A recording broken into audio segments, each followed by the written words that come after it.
안녕하세요. 여러분은 혹시 이런 생각해 보신 적 있으세요?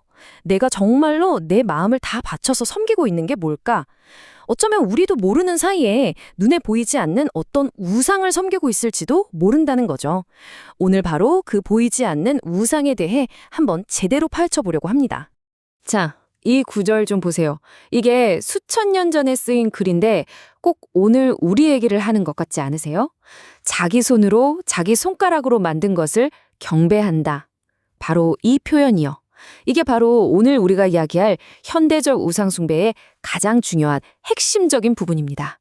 자, 그럼 여기서부터 한번 시작해보죠. 아니, 도대체 왜 그랬을까요?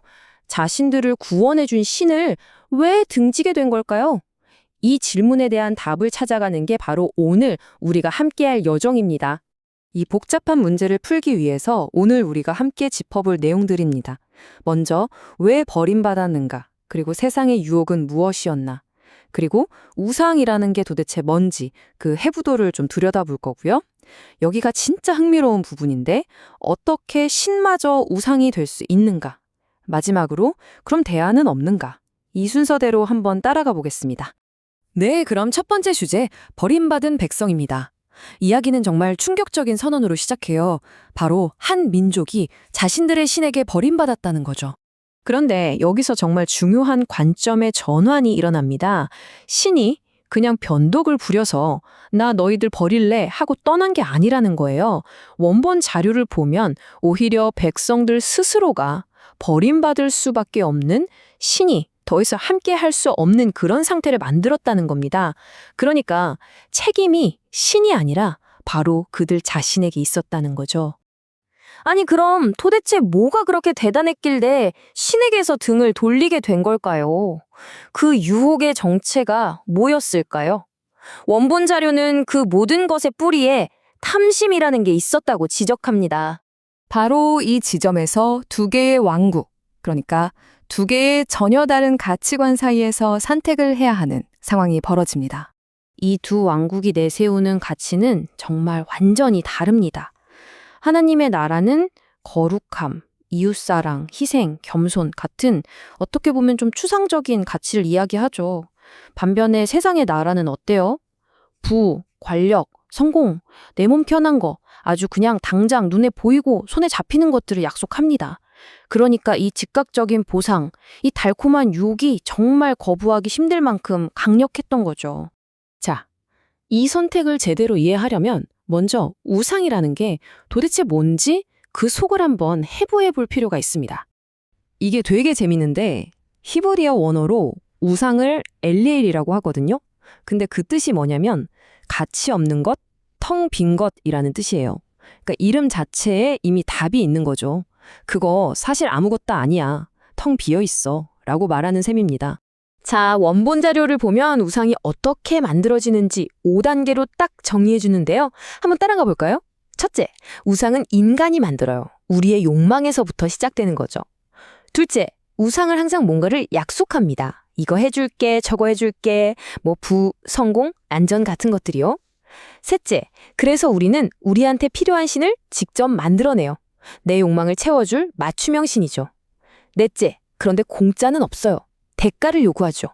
욕망이 크면 클수록 더 큰 걸 바칩니다. 그리고 마지막 다섯째, 결국 우리의 마음을 완전히 사로잡아 버려요. 내 모든 걸 다 바치게 되는 거죠. 자, 이제부터가 진짜입니다. 어떻게 보면 오늘 내용 중에 가장 도발적이고 또 가장 생각해 볼 만한 부분이에요. 놀랍게도 원본 자료는 이렇게 말합니다. 우리가 믿는 그 신조차도 우상이 될 수 있다고요? 아니, 이게 대체 무슨 말일까요? 어떻게 신을 믿는 게 우상숭배가 될 수 있다는 거죠? 그 차이가 바로 여기에 있습니다. 바로 거래냐, 관계냐의 차이예요. 거래적 믿음은 이런 거죠. 제가 기도하고 헌금할 테니 부와 건강, 성공을 주세요. 이건 신을 내 목적을 이루기 위한 수단으로 보는 거예요. 거의 뭐 소원 들어주는 자판기 같은 거죠. 하지만 관계적 믿음은 달라요. 나를 구원해 주신 그 자체에 대한 감사와 사랑으로 신을 대하는 것, 신 자체가 목적인 믿음입니다. 바로 이 문장이 핵심을 정확하게 짚어줍니다. 우리는 우리가 원하는 것을 얻기 위해 하나님을 믿는 것이 아니다. 우리는 우리를 구원하신 그 하나님 때문에 믿는 것이다. 그쵸? 믿음의 이유가 내가 뭘 얻을까가 아니라 내가 뭘 이미 받았나로 바뀌는 순간, 그건 더 이상 거래가 아니게 되는 겁니다. 그렇다면 이 위험한 거래를 멈추고 우리가 나아가야 할 방향은 뭘까요? 원본 자료가 제시하는 대안을 한번 보겠습니다. 네, 대안은 바로 관계입니다. 거래가 아니라요. 우리가 정말 사랑하고 신뢰하는 사람과 관계를 맺는 것처럼 사랑, 신뢰, 정직, 진실함, 그리고 자유에 기반한 그런 관계 말이죠. 결국 이 관계를 움직이는 힘, 그 동기는 내가 뭘 더 얻을까 하는 이기심이 아니라 바로 감사함에서 나온다는 겁니다. 모든 것의 시작점이 바뀌는 거죠. 뭘 더 얻지가 아니라 와, 내가 이미 이렇게나 많은 걸 받았구나 에서 시작하는 겁니다.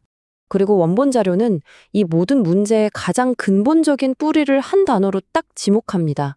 바로 우리가 처음에 이야기했던 탐심입니다. 더 갖고 싶고, 더 높아지고 싶고, 더 편하고 싶은 이 끝없는 욕심. 바로 이 욕심이 우리 손으로 직접 우상을 빚어내게 만드는 아주 강력한 엔진이라는 거죠. 자, 이렇게 분석을 마무리하면서 마지막으로 이 질문을 여러분께 한번 던져보고 싶습니다. 이 수천 년 전의 이야기가 과연 오늘을 사는 우리와는 상관이 없을까요? 지금 이 순간에도 우리의 시간과 에너지, 우리의 마음을 요구하는 현대판 우상들은 과연 무엇일까요? 그리고 우리는 그 우상을 섬기기 위해 지금 어떤 대가를 치르고 있는 걸까요?